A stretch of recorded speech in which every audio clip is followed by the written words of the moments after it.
అందరికీ నమస్కారం. ఈరోజు మనతో పాటు ఉన్నారు ప్రముఖ ఆధ్యాత్మికవేత్త, ఆస్ట్రాలజర్ మడుగుల శివప్రసాద్ గారు. గురుగారితో మాట్లాడదాం. గురుగారు నమస్కారం. ఆశీర్వచనం తల్లి. గురుగారు, ఈ అక్టోబర్ మాసంలో సింహరాశి వారికి ఎలా ఉండబోతుందో తెలియజేయండి గురుగారు.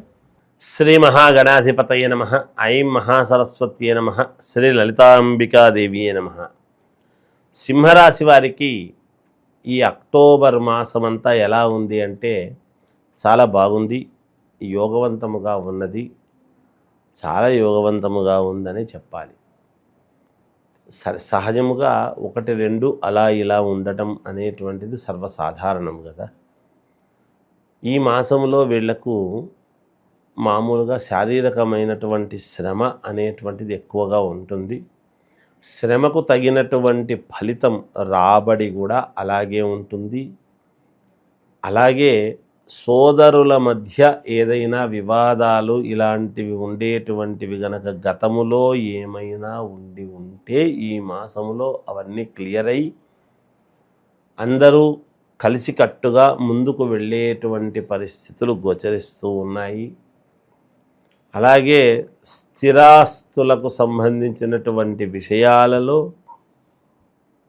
సమస్యలు గనక గతంలో ఏమైనా ఉంటే ఆ సమస్యలన్నీ ఒక కొలిక్కి తెచ్చుకుని ఒక నిర్దిష్టమైనటువంటి ప్రణాళికాబద్ధమైనటువంటి ఒక నిర్ణయాత్మకమైనటువంటి ఇది తీసుకొని అందరూ సంతోషముగా జీవితము గడపటానికి అనుకూలవంతముగా ఏర్పడుతున్నది ఈ మాసము అనేది కూడా చెప్పవచ్చును మనము. అంతేకాకుండా ఏదో మాట వచ్చి చాలా కాలం నుంచి మాట్లాడనటువంటి వాళ్ళు ఇప్పుడు మాట్లాడటం, అరెమరికలు అన్నీ కూడా లోపల ఉండేటివన్నీ కూడా తీసేసి అంతే సహృదయతతో స్వీకరించి ఒకరినొకరు సంతోషముగా ఉండటం జరుగుతుంది. ఏదో కుటుంబంలో చిన్న ఇబ్బంది అనేటువంటి దాని వలన ఆ ఇబ్బంది వస్తే అందరూ ఏకము కావటము, అయిన దాని వలన అందరూ కలిసిపోవటం, ఇలాంటివన్నీ కూడా జరిగే పరిస్థితులు ఉన్నాయి. అంటే ఇబ్బంది వస్తేనే కలుస్తారా అంటే సర్వసాధారణం. ఒక పెళ్లి సమయంలోనూ చిన్న ఇబ్బంది అయింది అంటే అయ్యో అయ్యింది అనేటువంటి తత్వంతో ఉన్నప్పుడు, లేదా ఏదైనా కొంచెం గుర్తింపు చేసినటువంటి పనికి వచ్చినప్పుడు కానీ నలుగురు ఇంటికి వచ్చి అప్రిషియేట్ చేయడం అనేది సహజము కదా మానవ జీవితంలో, సర్వసాధారణం. అలా కొన్ని పనులు వీళ్ళు చేసేటువంటి దాని వలన నలుగురి మెప్పు, సామాజిక పరంగా ఇంట్లో పరముగా బంధువుల రీత్యా అందరితోనూ ఒక మెప్పు అనేటువంటిది పొందటము. అబ్బా మీరు బాగా చేసినారు, ఇన్నాళ్ళు మేమే తప్పుగా అనుకున్నాము, మీరు చేసిన దానికి మేలయింది అనేటువంటి భావనతో అందరూ కూడా ఒక కొలిక్కి వచ్చి సంతోషముగా వాళ్ళతో మాట్లాడడం చేయటం అనేటువంటిది జరుగుతుంది గాక అదొకటి. విద్యార్థులకు యోగదాయకముగా ఉన్నది. కొత్తగా ఉద్యోగాలు కావాలి అని అనుకునేటువంటి వాళ్ళు ప్రయత్నాలు చేయండి, తప్పక సఫలీకృతులు అవుతారు గాక. ఎప్పుడైనా మనము మంచి మనస్సుతో, సద్బుద్ధితో మంచి అవకాశాన్ని మనం సద్వినియోగం ఎప్పుడైతే చేసుకుంటామో మన ప్రయత్న లోపము అనేటువంటిది ఎప్పుడూ కూడా ఉండకుండా మనం ఏదైతే చేస్తామో ఖచ్చితముగా మెరుగైనటువంటి ఫలితాలు వీళ్ళు పొందబోతున్నారు అనేటువంటిది తెలుస్తున్నది. వ్యాపారాలు చేసుకునేటువంటి వాళ్ళు యథావిధిగా వ్యాపారాలు చేసుకోవచ్చును. ఎటువంటి ఇబ్బంది, ఆటంకము అనేటువంటివి ఉండవు. ఖచ్చితంగా మేలు జరుగుతుంది. అంతేకాకుండా కొత్తగా ఉద్యోగాలకు అప్లై చేసుకోవాలి అనుకునేటువంటి వాళ్ళు కూడా చేసుకోవచ్చును, మేలవుతుంది.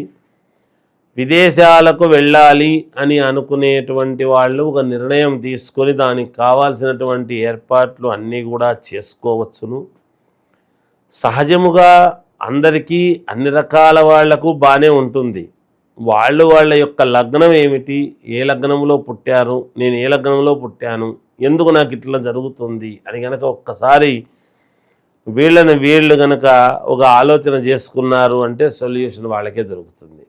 ఎప్పుడైనా కూడా శ్రమకు తగినటువంటి ఫలితము అనుకూలించేటువంటివి కొన్ని సందర్భాలలో చాలా దగ్గరి వరకు వచ్చి కొన్ని విషయాలు తప్పిపోయినాయే అని అనుకుంటూ ఉంటారు. ఎందుకు అంటే కేతువు ఉన్నాడు కాబట్టి ఇక్కడ ఈ రాశిలోనే కేతు ఉండేటువంటి దాని వలన ఇబ్బంది అనేటువంటిది ఉంటుంది, రాబడి రెండు రకాలుగా కూడా ఉంటుంది కాక. ఇక వివాహానికి సంబంధించిన శుభకార్యాలకు సంబంధించినటువంటి ఒక నిర్ణయాలు అనేటువంటివి చేసుకుంటారు.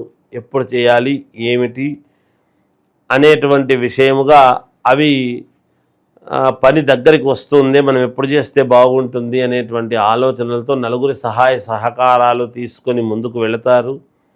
విదేశాలలో ఉండేటువంటి వాళ్లకు ఈ రాశి వాళ్లకు చాలా యోగదాయకముగా ఉన్నది, వాళ్ళకు అనుకూలముగా ఉన్నది.